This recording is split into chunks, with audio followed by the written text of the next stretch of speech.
And I tried to be impartial and cool about this and not getting, man, fuck that, man. Fuck Tory Lanez, okay? And I don't care if this go viral or none of that shit. I'm from Houston, and if somebody would have done something to Megan in this city, we would have rolled. Megan in L.A. by herself. It's just her, T. Ferris.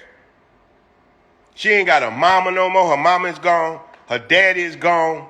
Her grandmother is gone. All the people that loved her and cared about her unconditionally, that looked out for her and would have protected her, ain't there. So as an OG in Houston, I'm standing up. Tory Lanez did some whole ass shit. Period. Yeah, I know Tory. I know his manager. I know all of them, man. Fuck all that, though. Fuck all that. If the man on drugs, get him some goddamn rehab.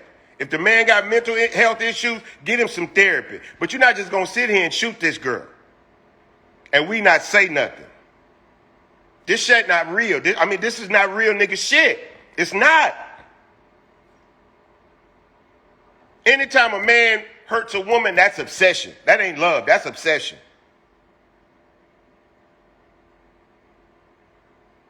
You know what I'm saying? And he had no reason to shoot this girl. She want to get out the car. Get out the car.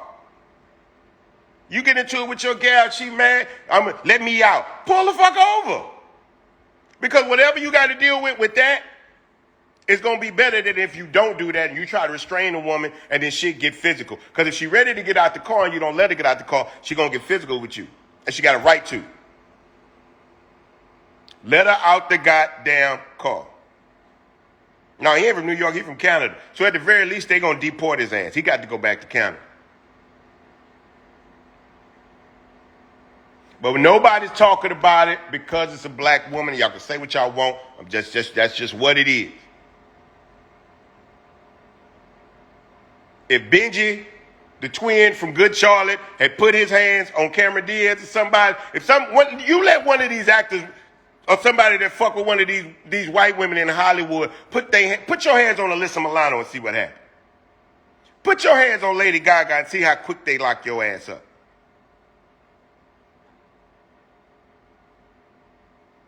We love Megan here. We brag about Megan. Everybody want to talk about that. Nobody's saying nothing when she gets shot. No, we got memes. We got jokes.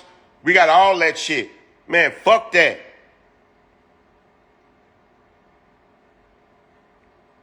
That shit's supposed to be on the 5:30 national news. Constantly. That shit ain't even, I'm in Houston. I don't think they ever talked about it on local news here. That's a Houstonian. And yeah, she did, and God bless our black women, because black women be knowing black men be in the wrong, and they still stand up for black men. Why? Because they know what white people do to black men. This is why black women are so hesitant to speak up to speak against black men, because black women know how the legal system will treat black men. They know how white America will treat black men when they do something wrong, and black women bite their tongue behind the shit that we do. They've done it for centuries. They put themselves in front of us constantly. You look at any civil rights movement, you look at segregation, Jim Crow, civil rights, everything. Black women on the front line. Black women on the front line. She wasn't just scared. She wasn't just scared for herself, because she's in a position now where she know that they can't touch her no more. She was scared of what was going to happen to him. If you go back and look at that live, you'll see it. She was worried about what would happen to him. She didn't want him to lose his career, because it's so hard for black men to get that kind of employment, to make that kind of money in America. She know how hard it is for a black man to be successful in this America, to beat the conditions that hold us down in America.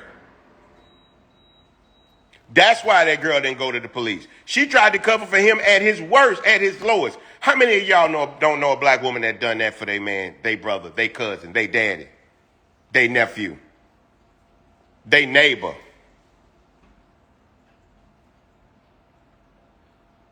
Black women have been protecting black men since the beginning of time. We talking about Tory Lanez. We talking about Tory Lanez. She wasn't scared of Tory Lanez once that shit happened. She wasn't scared when it happened. She probably was shocked.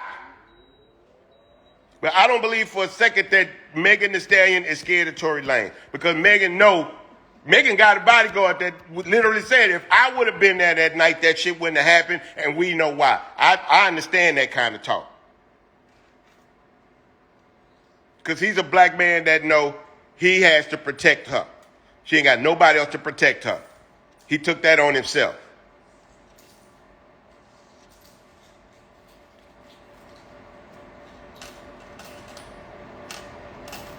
But somebody say, I don't know a black woman alive who hasn't at some point, right or wrong, protected a black man. I know too many. I'm married to one. Only reason I'm not dead now is because my wife put herself in front of the gun and tried to stall a nigga out that came in our house long enough to get me the pistol. And God is my witness. My wife said, all I know is if he would have killed me, you would have still had a chance to get the gun and kill him. Now, what kind of shit is that? So how do you address Tory? Now, you don't address Tory.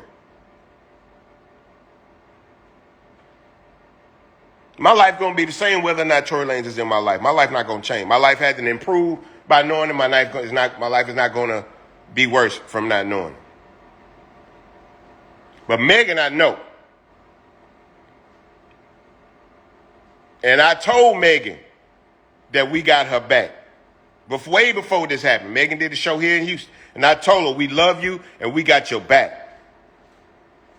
And so I'm doing this. I'm doing all this because this is just what needs to be said right now. And if it's going to be some ramifications behind my statements, let the OG take that. What the fuck you call yourself an OG for if you ain't on the front line looking out for people? Tory Lanez not allowed in a lot of places. Tory Lanez is from Canada. So he's going to get, at the very least, he's going to get deported to Canada.